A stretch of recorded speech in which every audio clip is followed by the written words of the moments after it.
राखी सुबह के वक्त रसोई में खाना बना रही थी, तभी उसकी बड़ी बहन रेशमी का फोन आया। उसने राखी से उसकी कुशल मंगल पूछी तो वह बोली, मैं ठीक हूँ, परंतु आज मैंने गुस्से में भाभी को डांट दिया। यह सुनकर रेशमी ने राखी से पूछा, तूने भाभी को क्यों डांटा? तब राखी बोली, दीदी मम्मी के जाने के बाद भाभी रोजाना फोन करके हमारा हालचाल पूछती थी। तुरंत कुछ दिन से उनके फोन आने बिल्कुल बंद हो गए।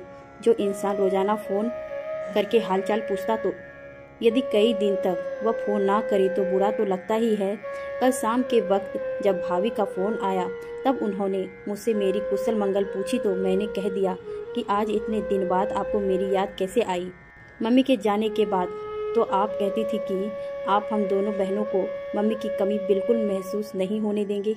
जब आप कई कई दिन तक फोन करके हालचाल भी नहीं पूछ सकती, फिर मम्मी का फर्ज कैसे निभा पाओगी?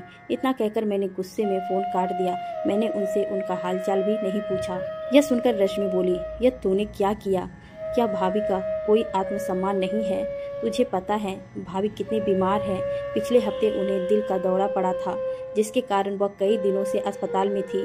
बड़ी मुश्किल से उनका जीवन बचा। डॉक्टर ने तो इतना भी कह दिया था तनाव की वजह से इन्हें दौरा पड़ा है, और तुमने ऐसा कहकर उन्हें और भी तनावग्रस्त कर दिया। तू जानती है न, 4 साल पहले जब मम्मी हमें छोड़कर हमेशा के लिए स्वर्ग सुधार गई थी, तब उन्होंने कभी हमें मम्मी की कमी महसूस नहीं होने दी। वो हमें कितना प्यार सम्मान देती है।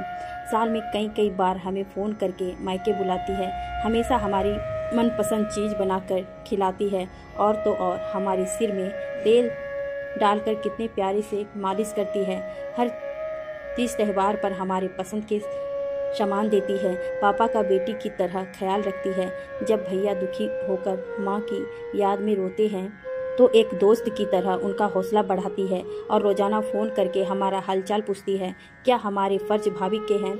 हमारा कोई फ़र्ज नहीं उनके प्रति। यह सोचकर मैं भी उनके पास फ़ोन करके उनका हालचाल पूछ लेती हूँ।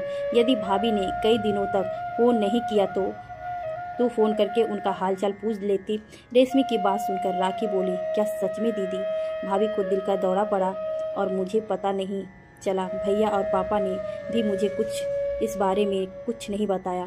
तब रेशमी बोली, भाभी ने पापा और भैया का मना कर दिया तुम्हें और मुझे बताने को, कि कहीं हम उनके लिए दुखी ना हो जाए।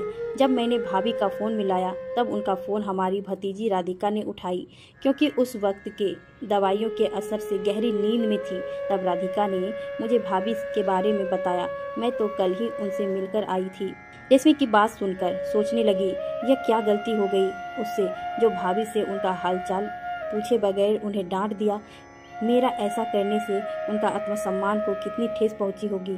वह शर्मिंदा होकर रेशमी ने बोली, दीदी मैं अभी भाभी से मिलने जाऊंगी और उनसे अपनी गलती के लिए माफ़ी मांगूंगी। यह कहकर उसने फ़ोन रख दिया था और जल्दी से खाना बनाकर फिर तैयार होकर अपने मायके की तरफ चलती थी।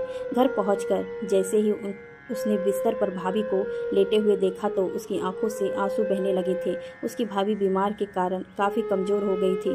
भाभी उसे देखते ही उसे सीने से लगाकर बोली, दीदी रोना मत, मम्मी नहीं तो क्या मैं हूँ ना। तब राखी रोते हुए बोली, भाभी मुझे माफ़ कर दो, मैंने आपका दिल दुखाकर आपके आत्मसम्मान को ठेस पहुँचाई। मुझे आपसे ऐसा नहीं करना था। आपने तो हमेशा हमारा माँ की तरह ख्याल रखा था। तब भाभी उसके आंसू पोंछते हुए बोली, रो मत, तुम तो मेरे लिए बेटी के समान हो। मैंने तुम्हें माफ़ कर दिया, अब तो मुस्कुरा दो।